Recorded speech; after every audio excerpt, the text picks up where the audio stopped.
Good morning, sisterhood. How are you? I feel like I need to have a name for you, so I'm going to call you sisterhood because I could call you sister, I guess. Let me know in the comments what you think. So today, I was prompted to talk about what is the difference between a spiritual awakening and a midlife awakening, or a midlife, I guess, crisis, because what happens? You wake up at 50 odd and you don't feel like yourself, and you're not quite sure what's going on. And most people say, go get HRT, it'll sort it all out. But, and I'm not pro HRT, not anti HRT, but I'm going to go through what can be classed as menopause and what can be classed as a spiritual awakening. Because, of course, spiritual awakening can happen at any age, male or female. So if it's not happening to you, you might find it's happening to somebody around you as well. Obviously, the midlife situation, that's slightly different. But everybody's talking about that. All the menopause podcasts are talking about that. So I don't really want to spend my time on it as well. We're going through it. There are the challenges, absolutely. But as I say, that's kind of somebody else's bag. I want to get into the spiritual stuff. Okay, so spiritual awakening, it can hit you and it can be pretty significant. So common signs are change of location, like major change of location or a major urge to change location. I'm not just talking houses, talking like going from the city to the country, or completely different country. So that's a very common one. The other one is becoming really sensitive to stuff, so like a real heightened sensitivity.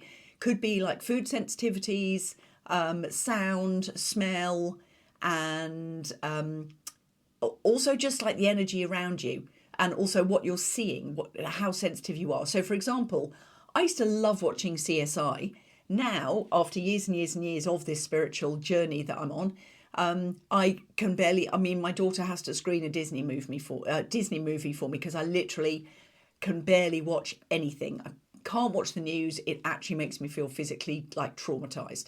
So if you find that you just, you're wanting to block out noise and all the rest of it, that's a really common sign, and it just means all of your sensitive, your receptors you're becoming far more open to receiving a finer tune of energy and frequency. So while it's uncomfortable and while it's inconvenient, it's also really good because you become so much more perceptive about things. So that's a couple of the things. Very common that you want to find more meaning. And that's, of course, when you start looking for purpose. And we all know I love talking about looking for purpose and finding more meaning in life. Another thing is changing relationships. Now, let's say this.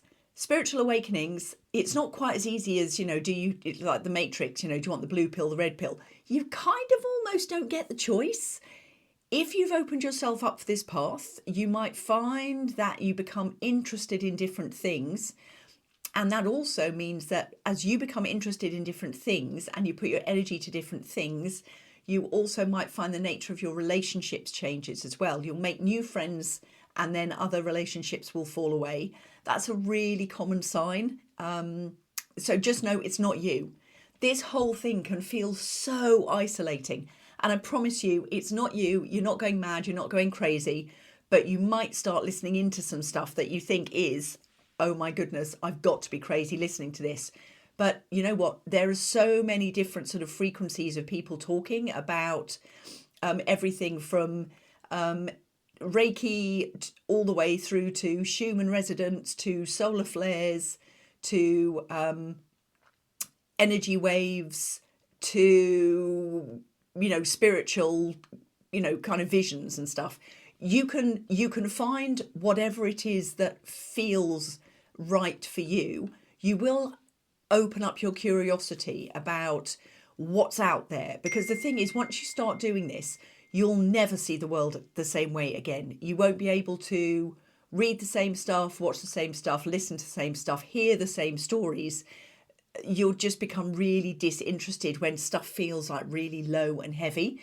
It basically means as you're going through this, and this is the classic caterpillar to a butterfly, as you're going through this, there is going to be some time when you're in the goo, the caterpillar goo, in the chrysalis, shall we say. It sounds better than caterpillar goo, doesn't it? When you're in the chrysalis and you're really wondering, like, what the heck is going on, and am I ever going to get out of the other side? And the chances are, of course, you will come out of the other side, but you will be a different person when you come out. and it won't necessarily, you won't necessarily be approved of by everybody around, excuse me, around you. But know that it's happening to more and more people, especially this year, especially, in fact, over probably the last 10 years, but there is a massive acceleration. Now, a lot of people jumped into this after COVID because we were all pushed into this kind of, this forced chrysalis, and we all went through a lot of self-reflection. And as you go through that, I mean, that's a part of spiritual ascension as well. Realize it, things will come up for you that you're like, I haven't thought of that for ages. Like, where on earth did that come from? Buried trauma, buried memories, stuff that you thought you were done with, it will just come back up for you, so you have to face it. So the hardest thing about a spiritual awakening is you do actually have to kind of put your big girl pants on and go and face it, actually face it head on. There are the ways that can really help you. You might once have perceived as being, a bit out there or a bit sort of soft and woo-woo, but actually they're the tools that you need now. I mean, Reiki is a really, really common one that people find first of all when they get into like their spiritual awakening. All of a sudden there's an interest in Reiki, and it's fantastic. I mean, ultimately Reiki is about channeling energy. It's deeply healing at many, many, many different levels. Sound baths are another thing. You might have gone to like a gong bath or listened to singing bowls. You might start having an affinity with looking at crystals or rocks and actually getting a feeling from them, getting some sort of vibration from them. You might even start doing things like showing interest in angel cards, maybe tarot cards. Although they're a bit more technical, you really got to know those. Whereas I find, all the angel and oracle cards, they can be very, very gentle, but very helpful as well, actually, because there's not many people that you turn to for answers. And the reason there isn't is because it's such an internal thing. You are completely changing your structure as a human being. And somebody described it so well, rather than going from being a human having a spiritual experience, you are then going to be a spirit having a human experience. So it is a complete shift, and it's not comfortable. It would be lovely if it was all and the angels sang, but actually, you know what, it really isn't. You will get to that stage and miracles start to happen. Incredible things happen, incredible things line up for you.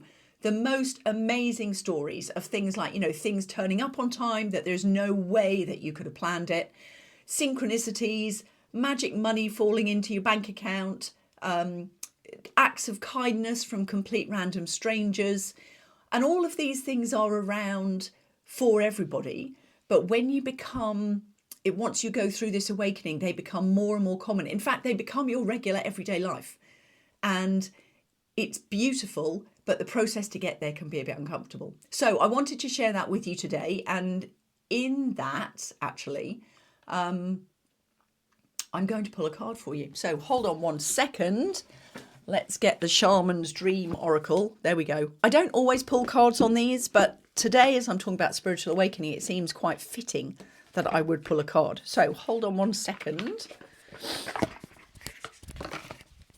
There we go. I'm just going to pin my microphone there. Right, let's have a quick shuffle. Okay, so let's just check in. What do we need to know today about the process of going through spiritual awakening? For anybody who is just going through this right now, and by the way, no amount of HRT is going to fix this. Okay, cool, love that. This card leapt out at us, and that is the Dust Devil, which is basically moving out of stagnation. So that might be the precursor to your spiritual awakening, is that you have just been feeling really stuck, really bored. And no, it's not depression. It's literally you going through this compression. And as you go through this compression, now you're starting to expand out of it. And I can't tell you how long it will take, because this is a really personal experience. I can't tell you how long it can take, or what stages you'll go through along the way. But what I can tell you is there is no going back. Once you're on this journey, there is no going back, because you will never see the world the same way again.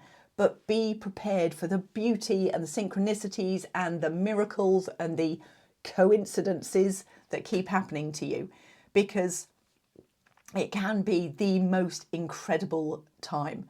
But just be aware that if you're going through all this stuff and you're wondering if it's menopause, it probably isn't menopause.